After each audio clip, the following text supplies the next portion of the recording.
E essa gente juntou denúncias falsas, o MP aceitou irresponsavelmente e o juiz, induzido a erro, me afastou. Aí recorremos no TJ, apenas um desembargador negou, os outros não votaram até hoje. Recorremos ao STJ, e consequentemente ao Supremo, e foi aí que eu tive a maior decepção da minha vida, juridicamente falando. Onde eu tinha a convicção que no Supremo Tribunal Federal essas coisas não aconteciam. O Ricardo Lewandowski, então presidente do Supremo, de 200 prefeitos que recorreram para votar para o cargo, chuta você, quantos votaram para o cargo de 200? Eu não faço ideia. Chuta. Metade? Todos votaram para o cargo. Tinham prefeitos presos. O Lewandowski mandou tirar da cadeia e pôr na cadeira de prefeito.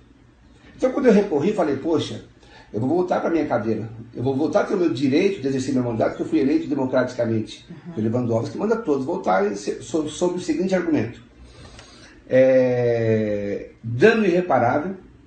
O prefeito não pode ficar afastado, pode escrever minha linguagem, tem um linguajar jurídico adequado, que está nas reportagens que vou te passar. O prefeito não pode ficar afastado, porque se ele for inocentado, ele perdeu o mandato. Ele fez isso com todos os prefeitos. Mas quando chegou na minha vez, aí eu comecei a receber propostas de comprar a sentença, comprar a decisão, proposta de 800 mil, 1 milhão e 800, 2 milhões de reais, de advogados de Brasília e Goiás. Tenho as provas. O senhor pode me detalhar essa parte? Sim. Como é que foi a primeira vez que ligaram para o senhor, ou para o seu advogado, ou foi pessoalmente? Logo que chegou ao Supremo, inacreditavelmente, advogados de Goiás e Brasília descobriram que eu existo, que meu telefone é X, e começaram a ligar para mim. No seu fixo? Celular e fixo, só que eles ligavam restrito, apenas 2 não ligaram restrito. Bom, mas aí seu telefone começou a tocar, advogados de Goiás... Brasília se identificavam como pessoas que tinham profunda influência, trânsito no Supremo e no STJ, e faziam propostas. 800 mil reais, 1 milhão, 1 milhão e 800, 2 milhões de reais. O senhor pode me narrar o primeiro telefonema, por favor? Foram vários, né? A fala deles são parecidas, né? O modus operandi são parecidos, né? Se apresentam, falam que sabem do meu caso em Brasília, a situação que está, e que tem alternativa para reverter, que o caminho é A, B, C. O caminho é X, Y, etc., e funciona assim, assim, assim. Você levanta o recurso, alguém em São Paulo vai buscar o dinheiro por você, e em Brasília a gente resolve dentro do Supremo. Eu nunca acreditei, em princípio. O senhor chegou a gravar alguma dessas ligações? Só no final. Aí os 2 últimos me chamaram mais a atenção e eu fui a Brasília conversar com um deles, né? E ele reiterou a proposta. Ele deu nomes de pessoas, assessores do Lewandowski, que hoje alguns estão com a ministra Carmen Lúcia. Quais são os nomes? Eu vou te passar, não sei de cabeça, mas vou te passar alguns.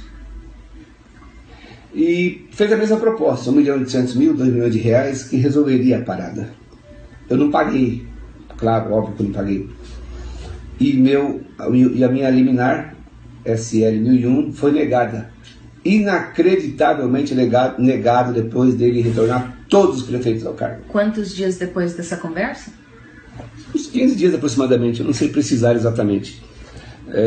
Porque eu não tinha, em princípio, a disposição, a coragem de levar isso adiante, fazer uma denúncia no CNJ, na Polícia Federal. Eu vou ao Senado denunciar também, porque o CNJ não tem competência para nem investigar, nem punir o ministro do Supremo, eu não sabia.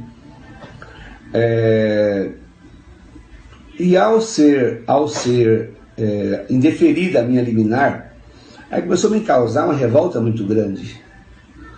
E novamente os advogados vieram falar comigo. Falaram assim, olha, você não pagou, você não fez, perdeu. Falei, mas como? Todos os prefeitos voltaram para o cargo. Você não pagou. O senhor chegou a perguntar se os outros prefeitos pagaram? Não, mas parece meio óbvio, né? O prefeito está preso, está em cárcere, está preso, e o Lewandowski tira o sujeito da prisão e põe na cadeira de prefeito. Falei, pô, meu caso é tão simples, acusação tão frágil contra mim, eu vou voltar logo. E fui ao CNJ, fiz a denúncia formal, faz uns 15 dias, até hoje ninguém me chamou no CNJ para nada, nenhum contato. O senhor protocolou a denúncia formal? Formalmente, tenho uma cópia contigo. Tá. E até hoje nem um contato. Por mais grave que seja, estou denunciando o ministro do Supremo. Eu achava que no outro dia eu estava sendo chamado lá no CNJ, no Supremo, para me explicar como é que eu estou expondo o ministro. Nada aconteceu. Em razão disso, eu tomei a iniciativa de procurar a Polícia Federal e também a revista Veja e a Folha de São Paulo, lá em Brasília. Eu falei para a assessoria do Daiello, do Leandro Daiello. Eu fui na fonte. É tão impressionante que conversei com a assessoria dele, depois que eu protocolei a denúncia, dei a cópia para a assessora dele, chamada Karine, e falei: Karine, é muito grave, explica para o diretor da Polícia Federal, esse crime está acontecendo agora, o flagrante está acontecendo, se ele agir hoje, ele prende em flagrante os criminosos que estão negociando sentença no Supremo. Portanto, Karine, eu vou ficar aqui no hotel Kubitschek o dia inteiro esperando para vocês me chamarem para eu colaborar nessa investigação. Nem sinal. Então, voltando à narrativa, o senhor me contou agora há pouco que quando o seu recurso pedindo para voltar ao cargo de prefeito aqui de Ferraz de Vasconcelos chegou no gabinete do ministro Lewandowski em Brasília, poucos dias depois o senhor começou a receber ligações de advogados de Goiás e de Brasília, dizendo para o senhor que o senhor precisaria pagar para ter uma decisão favorável. Eles não falavam de forma assim direta, eles iam pagar, mas diziam assim: tem um jeito, tem um caminho. Né? E o senhor perguntava, qual é o caminho? Sim, depois que ganhou-se uma certa confiança no telefonema, aí eles foram abrindo. E falando de valor aberto. Eles falam aberto, 1 milhão, 1,5 milhão, 2 milhões. No STJ, variou de 800 mil a 1,5 milhão de reais. Aí o senhor recebeu essas ligações, o senhor chegou aí a Brasília conversar com um desses advogados para entender bem como é que isso funcionava, e ele mencionou para o senhor o nome de várias pessoas do gabinete do ministro Lewandowski. Vários servidores, assessores diretos, etc. Ele colocou o nome dessas pessoas para o senhor em que condições? Eles seriam membros de uma quadrilha instalada dentro do gabinete? Ele colocava os nomes dessas pessoas como sendo um partícipe de um esquema que eles tinham de fazer acontecer, né? De fazer com que fossem alcançados os objetivos, né? Quantas pessoas, prefeito, ele mencionou? Eu calculo entre 4 e 7 pessoas. Ok. Né? E o nome do ministro? Ricardo Lewandowski. O nome do ministro entrou na conversa, isso que eu quero dizer. O ministro, na versão dos advogados, fazia parte desse esquema? Os advogados nunca falaram que o ministro Lewandowski liderava o esquema, ou era o chefe do esquema, ou pegava dinheiro. Nunca me falaram. Mas sempre afirmaram que era a equipe do Lewandowski. Por isso que a denúncia que eu fiz no CNJ, eu coloquei o nome dele. Né, até para que houvesse um impacto maior. Então, na sua avaliação, não é possível garantir que o ministro estava envolvido, mas não é possível afastar essa possibilidade? Não tem dúvida. Eu não posso afirmar nem negar, na minha opinião, que o ministro Ricardo Lewandowski tenha participação nisso. Eu quero crer que não, porque me parece que ele é correto. Mas se a Polícia Federal tiver a coragem de investigar, eu não quero nada. Não quero indenização porque eu perdi praticamente a minha vida aqui, a minha carreira. Eu não quero nada. Eu quero que se investigue. Okay.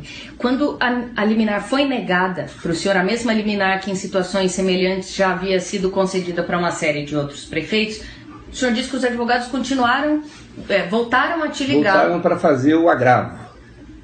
Ok. E daí, o que eles disseram nessa segunda... Disseram que em razão de ter sido negado a primeira vez, que a segunda vez era mais difícil conseguir, mas ainda assim tinha um esquema. E que fatos essa pessoa deu para o senhor para comprovar essa tese? Ele me telefonava várias vezes de dentro do Supremo. Ele teve um fato que me chamou muito a atenção. Quando eu entrei com recurso a primeira vez no Supremo, esse advogado me ligou certo dia meio que desesperado, porque ele estava trabalhando, segundo ele, para fazer o esquema dar certo, da minha liminar ser aprovada, né? E ele me ligou desesperado, esbaforido, e falou assim: olha, tem um tal de Marcos Vinícius ligando aqui na presidência do Supremo para atravessar uma petição. Você conhece esse Marcos Vinícius? Eu falei: pô, Marcos Vinícius é o procurador que faz parte aqui dos caras que fizeram as denúncias para me afastar. Aí eu fiquei intrigado, falei: como é que ele sabe que tem um cidadão lá do fim do mundo ligando dentro da presidência do Supremo. Não tinha como ele adivinhar. Logo, tinha rolo aí, ele tinha penetração lá. Continuaram ligando para o senhor, ainda tem jeito de consertar e tudo mais, o senhor falou, vou a Brasília de novo, me liga depois, vou pensar, não vou pagar. O que o senhor falou? A partir daí, eu já comecei a me preparar para fazer o que estou fazendo hoje, que são as denúncias. Comecei a guardar conversa do WhatsApp. No passado, quando eu comecei o trabalho jurídico para voltar ao cargo, eu nunca imaginei que fosse chegar numa situação dessa, de receber proposta de dentro do Supremo para vender a minha sentença, meu julgamento. Portanto, eu cometi o erro de não gravar as conversas, né? Eu achei que fosse muito simples, porque eu via que todo mundo tinha voltado ao cargo. Mas algumas o senhor gravou? Sim. Quando eu comecei a agir para agravo, né? O agravo no Supremo, depois que foi negado a primeira vez, aí eu comecei a guardar documentos, gravações, WhatsApp, telefonemas.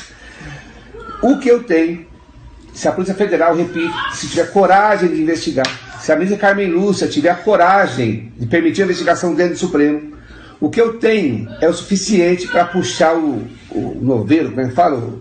A ponta aí do iceberg para fazer uma lava-jato dentro do Supremo. O senhor teve algum indício de algum outro gabinete envolvido? Não. Claro que antes do seu recurso chegar no Supremo, ele teve de passar pelo STJ. Como é que foi a sua passagem ali, a passagem do seu recurso? Como é que o senhor foi abordado? Ali foi parecido, né? Naturalmente que primeiro fomos ao STJ. Aí eu recebi 5, 6 ligações de advogados de Goiás e Brasília. A mesma turma? A mesma turma. Inclusive um dos advogados foi o mesmo que trabalhou a questão no STJ, que óbvio que eu não paguei, haja vista que eu não voltei para o cargo, e continua até hoje em Brasília. Esse que eu não posso passar o nome dele, porque se a PF foi investigado, aí ele já foi embora. Esses advogados que te ligavam faziam parte de um mesmo grupo ou eram concorrentes, digamos, rivais desse negócio? Eu posso dizer que eles não seriam concorrentes, eles participam de um esquema onde chegam os processos dentro, de acordo com o que eles me falaram, chegam os processos dentro dos recursos, processos dentro do STJ, pessoas de dentro do STJ, não necessariamente o ministro, a assessoria pega esse processo e vai passando para os advogados parceiros do esquema, do crime. Tá. Né? E já passam tudo, a possibilidade, dos dados, endereço, telefone. Mas esse advogado que integra esse esquema dentro do STJ e do STF, ele colocou que o filho do Falcão tem trânsito em todos os demais gabinetes que poderia reverter o meu afastamento. No Judiciário Paulista, eu nunca recebi nenhum tipo de proposta, nenhum tipo de conversa, nenhum tipo de qualquer que seja contato para a questão de negociar a sentença. O juiz de primeira instância que me afastou, ele é correto, é sério, e também nunca recebi nenhum tipo de contato da parte dele para qualquer tipo de mal feito, vamos dizer assim. Eu considero o Judiciário Paulista correto, não tenho nada para desabonar. O que eu tenho de muita indignação é o fato dos desembargadores até hoje não terem tido a sensibilidade jurídica, vamos dizer assim, e o juiz de primeira instância, de ler o processo que me afastou e ver a obviedade da fragilidade das denúncias. E o principal, de me manterem afastado, sem eu ter sido condenado, sem eu praticamente não ter sido ouvido, e as denúncias serem totalmente frágeis, falsas e fabricadas. Como é que o senhor se sente vendo tantos políticos envolvidos na Lava Jato atuando nos seus mandatos há muito tempo?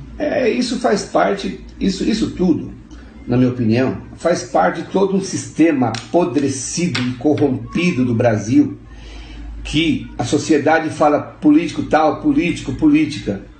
Se a sociedade acordar, ela vai perceber que a classe política é uma pequena engrenagem desse processo corrupto que apodreceu, que é um câncer, eu diria, incurável. A Polícia Civil, Carlos Roberto Ferreira, o Galo, é um dos chefes do PCC em São Paulo. Em 2008, ele foi preso após um roubo a banco que terminou com perseguição policial e invasão à residência com reféns. 11 pessoas ficaram feridas e 3 morreram, entre elas um PM e Balengo, um dos líderes da facção criminosa. Hoje, responsável pelo controle de pontos de venda de drogas, de acordo com a investigação, Galo ainda não vai precisar cumprir na cadeia os 65 anos de condenação em primeira e segunda instâncias que sofreu por latrocínio e roubo. Ele foi beneficiado por uma decisão do Supremo Tribunal Federal. O ministro Ricardo Lewandowski concedeu habeas corpus ao bandido, alegando que a execução da sentença antes do fim de todos os recursos ofende o princípio de presunção de inocência. Só que em fevereiro, o plenário do STF determinou que depois da decisão em segunda instância, a pena já pode ser cumprida. Quem perde é a sociedade, que fica absoluta à mercê do momentismo ou da circunstancialidade de apenas um ministro decidir e criar jurisprudência contrária ao majoritário entendimento da Corte. Galo chegou a ser solto durante o processo e depois de mais de um ano de investigação, foi preso novamente no ano passado, quando assistia a uma partida entre Santos e Corinthians na Vila Belmiro. Agora, solto há quase um mês, aguarda o julgamento do habeas corpus em liberdade. Nós nos sentimos altamente frustrados, porque montar uma operação para se prender um bandido dessa magnitude, ou seja, um bandido de alta periculosidade, demanda um trabalho de inteligência, demanda uma investigação grande, demorada. O prejuízo para a sociedade é muito maior. Outras famílias, outros cidadãos que poderiam estar livres dessa pessoa, desse criminoso, se ele estivesse atrás das grades. Olá, meus amigos. Quando eu digo que eu tenho vergonha de ser brasileiro, quando a youtuber vai lá nos Estados Unidos para dizer que também tem vergonha de ser brasileiro pelas coisas que acontecem aqui, ainda tem gente que tira sarro, que dá risada e que até vaia. Será que essas pessoas estão mesmo preocupadas com o Brasil? Porque vaiam a youtuber lá nos Estados Unidos, mas eles estão lá nos Estados Unidos, né? Por que eles não estão aqui no Brasil? Porque não tem emprego, porque não tem perspectiva. E aí quando faz uma crítica ainda fica revoltadinho lá. Então eu vou ler uma matéria aqui para vocês que me deixou extremamente revoltado. Saiu aqui no Globo, né, que o presidente do Supremo Tribunal Federal, o Ricardo Lewandowski, mandou soltar um prefeito acusado de desviar dinheiro público. Né? Ele mandou soltar o prefeito do interior da Bahia, que estava preso após ser condenado pelo Tribunal Regional Federal da 5ª Região. José Vieira da Silva foi acusado de fraude em licitações e desvio de dinheiro em outra cidade, São João do Rio do Peixe, também na Paraíba. Os recursos foram repassados pelo governo federal na década de 1990. Olha, desde lá de 1990 eles estão prorrogando esse caso e só agora que o cara foi preso e de novo o Supremo Tribunal Federal passando por cima dos outros ministros, mandando soltar bandido. Para vocês terem uma ideia, o caso foi em 1990 e o julgamento só aconteceu em 2012. Mas ele e os outros condenados puderam recorrer em liberdade. Ou seja, eles foram condenados, mas não ficaram na cadeia, porque tem foro privilegiado.